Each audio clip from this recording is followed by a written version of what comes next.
Hey folks, this is Idly with Dad's Gaming Addiction, and today we'll be going over the most efficient seaside resort patch layouts for flowers in Hello Kitty Island Adventure. Now, if you haven't seen my previous video, I did cover the Merry Meadow patches showing my thought process and the attempts to get the final conclusion, so go ahead and check that out if you haven't already. And as always, as a disclaimer, I'm human, I make mistakes, there are probably better, more efficient layouts out there, especially depending on what you're aiming for. So if you find a layout that's better, please feel free to let me know in the Discord or in the comments.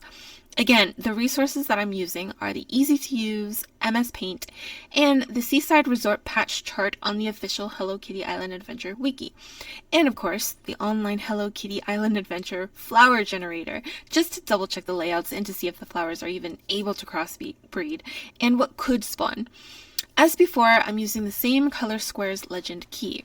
I could use symbols, but since I'm using MS Paint instead of PowerPoint, using straight up solid colors is just easier. But I have to reiterate, the colors of these squares do not indicate the color of the flowers. They're simply to let you know what goes on in that square or what appears there.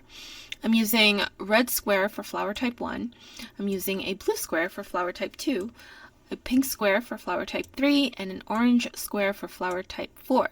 Light green for where the new seedlings will spawn, and dark green for an overlap, which is a lower chance of a new seedling spawning. So I'll be doing something a little bit different from the previous video. In the Merry Meadows layout video, I had shown my attempts at coming up with the most efficient layout until I settled on one.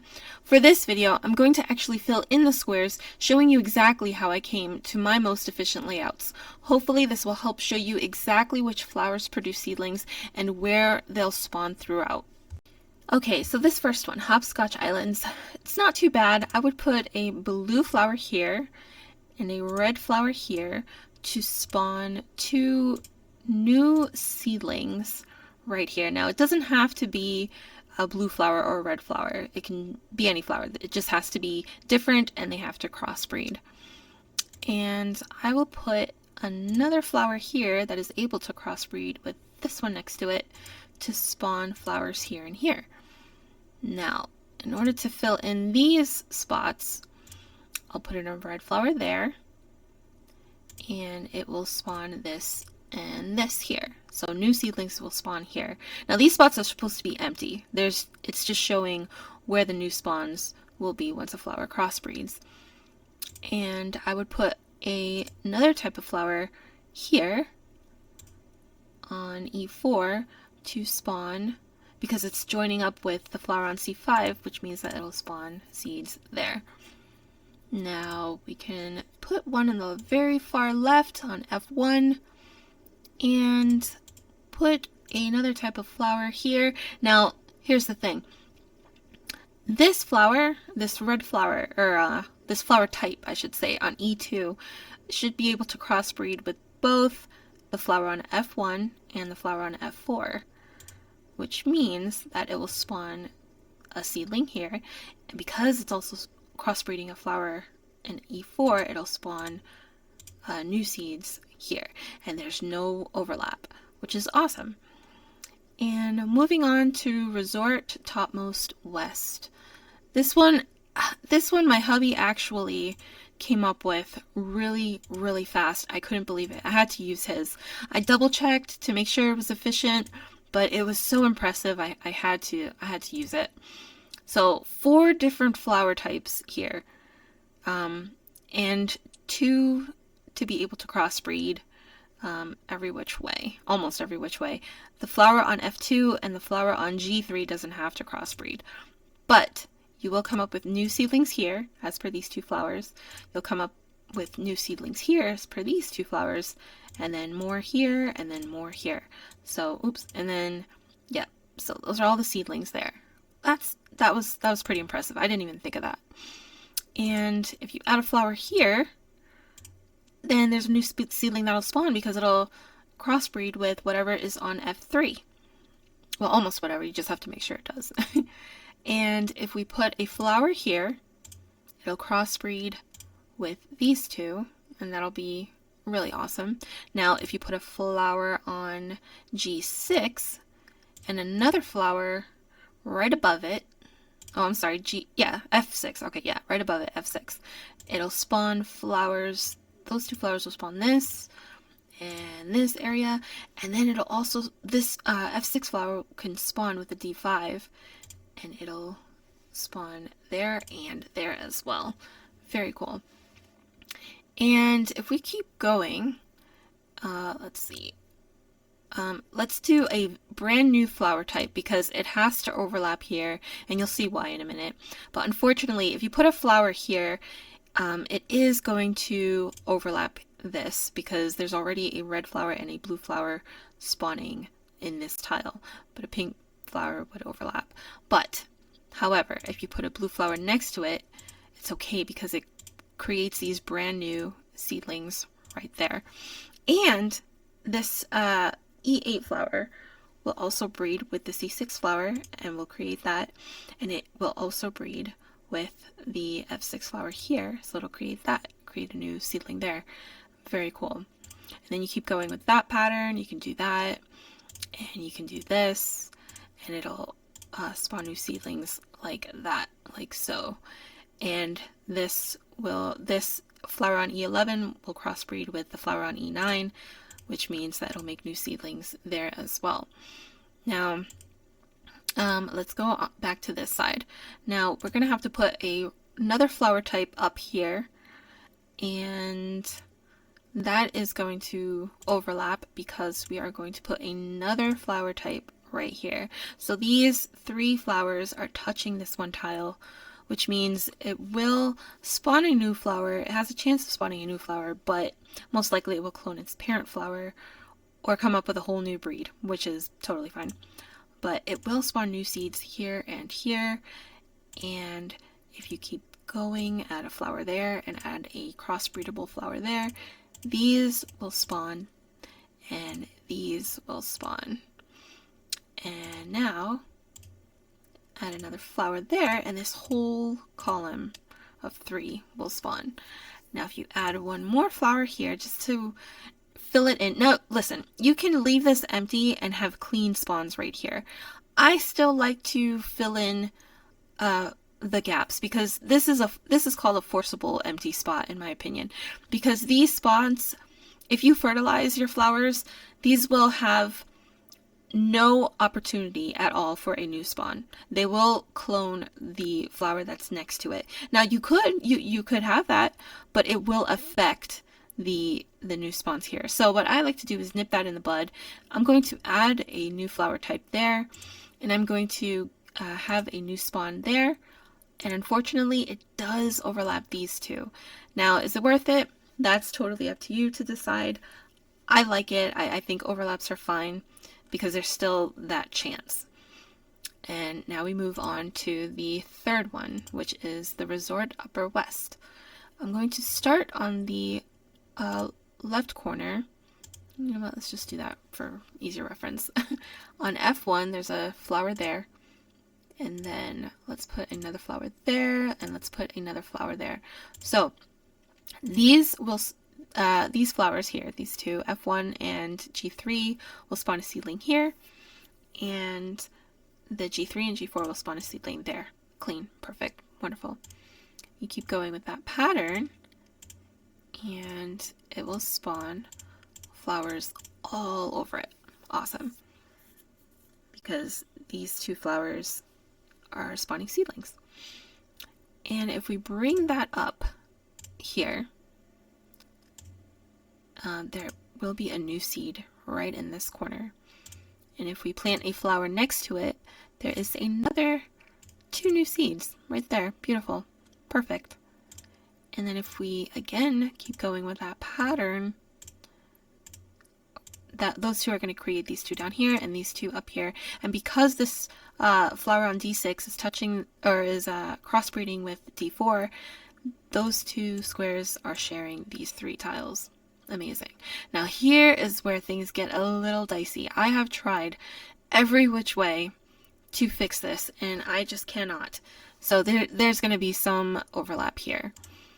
So what I did was plant a brand new flower type here, which nets me this new seedling. However, this spot stays empty, and I didn't really like that. Now you can leave it like that, and you can put a new flower up here, and that way this has a new seedling. So you can leave it just like this. However, I don't like the possibility of no new spawns here, but the possibility of the parent flower that's next to B7, which is this one here. So what I'm going to do is add a brand new flower type so that this can be a new spawn from these two here, from B8 and C8. However, that is some overlap and some overlap, unfortunately. So it's totally up to you whether you want to keep that spot empty and keep these spots with fresh, clean spawns. But I like this way better. And then we move on to the more simpler, smaller ones. These are pretty quick. These are really nice. I actually like these. These were flower there, plant a crossbreedable flower there, and you'll get that. And if you plant one up here, you will get this and this because of these two flowers. And now if you plant one next to it, you'll get an additional 2 right there. So if you come down here, you also get this new seedling here.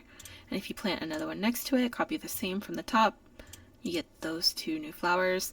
And then if you take this, the flower on C7 will also breed on D5. They touch this area here, and A5 also touches C7, which means that there's a new seedling right here, or crossbreeds, I mean.